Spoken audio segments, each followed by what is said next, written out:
Davlatimiz rahbarining tashabbusi bilan joylarda tashkil etilgan Prezident maktablari zamonaviy bilimga ega bo'lgan kuchli idrok egalarini tarbiyalab yetishtirishda muhim ilm-ma'rifat maskani bo'lib xizmat qilmoqda. Xususan, Qarshi shahridagi Prezident maktabi o'quvchilari ham zamonaviy ilm-fan yutuqlarini mukammal egallab bormoqda. Kuni kecha mazkur maktabning bir guruh bitiruvchi o'quvchilari mustaqil hayotga yo'llanma olishdi. Qarshi shahridagi Prezident maktabi ixtisoslashtirilgan davlat umumta'lim muassasasi bo'lib, zamon talablariga javob beradigan shart-sharoitlar, innovatsion texnologiyalar bilan ta'minlangan.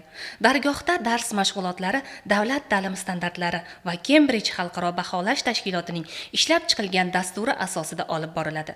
Uning faoliyati iqtidorli bolalarni aniqlash va ularni malakali kadrlar qilib tarbiyalashga qaratilgan. Bu yil ham yaratilgan imkoniyatlardan oqilona foydalanib, bir necha xorijiy tillarni mukammal o'rganib, kerakli bilim va ko'nikmalarga ega bo'lgan 22 nafar iqtidorli o'quvchilar maktabni muvaffaqiyatli tamomlab, mustaqil hayotga qadam qo'ydilar.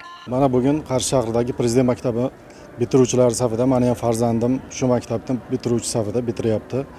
Men bu maktabdan zamonaviy shart-sharoitlardan juda xursandman. Mana farzandlarimiz hammasi xalqaro sertifikatlarga ega bo'ldi. O'zlari tanlagan universitetlarga kirishga nasib qildi. Bitiruvchilarni kelajakdagi o'qishlariga, ishlariga, katta yutuqlarga erishishlariga tilakdoshman. Ilm eng buyuk sharaf shiori ostida o'tkazilgan tadbirda ixtisoslashtirilgan ta'lim muassasalari agentligi direktori, Janubiy-G'arbiy maxsus harbiy okrug qo'mondoni o'rinbosari va orkestr jamoasi, mehmonlar, ota-onalar, o'qituvchilar va o'quvchilar ishtirok etdi.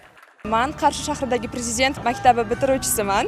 Maktab to'g'risida aytadigan bo'lsam, maktabimiz juda ham zo'r sharoitlarga ega. Prezidentimizning tashabbuslari ijrosida bunyod etilgan ushbu maktab bizga har xil zamonaviy texnologiyalar orqali yangi bilimlarni o'rganishga juda ham katta yordam berdi. Biz ushbu maktabda o'qish davomida laboratoriya mashg'ulotlarini bemalol qila olamiz.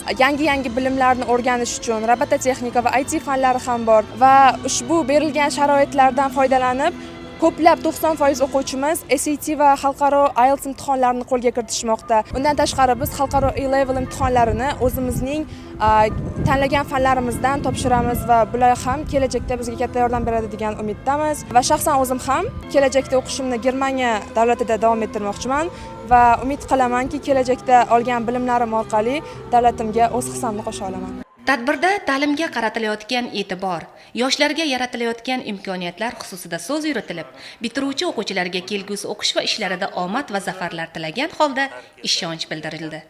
Prezidentimiz tashabbuslari bilan ushbu maktab 2021 yil oktyabr oyidan o'z faoliyatini boshlagan va shundan buyon juda ko'p natijalarga erishdik. Faoliyatimiz davomida o'quvchilarimizning natijalari juda ham ko'tarilib boryapti. Oddiy qilib aytganda, masalan, shu yilgi bitiruvchilarimiz barchasi eng top 100 talik universitetlarga dunyo bo'yicha grantlar yutib oldilar. Va o'quvchilarimiz xalqaro STEM olimpiadasidan jami 11 oltin medal, 9 ta bronza va 3 ta kumush medallar sohibi bo'ldilar. Bundan tashqari xalqaro iqtisod fani bo'yicha 2 o'quvchimiz Ozarbayjonda bo'lib o'tadigan xalqaro olimpiadaga va 2 o'quvchimiz Gretsiyada bo'lib o'tadigan xalqaro olimpiadaga yo'llanma qo'lga kiritdilar. Kechada milliy kuy-qo'shiqlar, raqs va badiiy chiqishlar ham namoyish etilib, yig'ilganlarga ko'tarinki kayfiyat ulashildi.